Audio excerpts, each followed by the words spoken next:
मेरा भरा उन्नी वाली बाबू के निकल जा चलो छठा भरा जी पूरी जो बंदरी मर गई है ठंडा पानी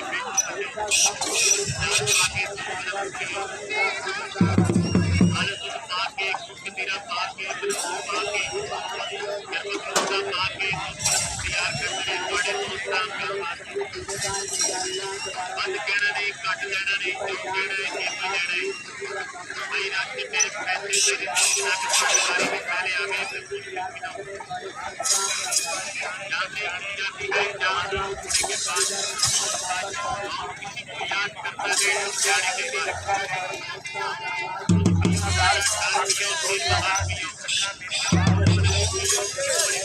बार बार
ਮਤਲਬ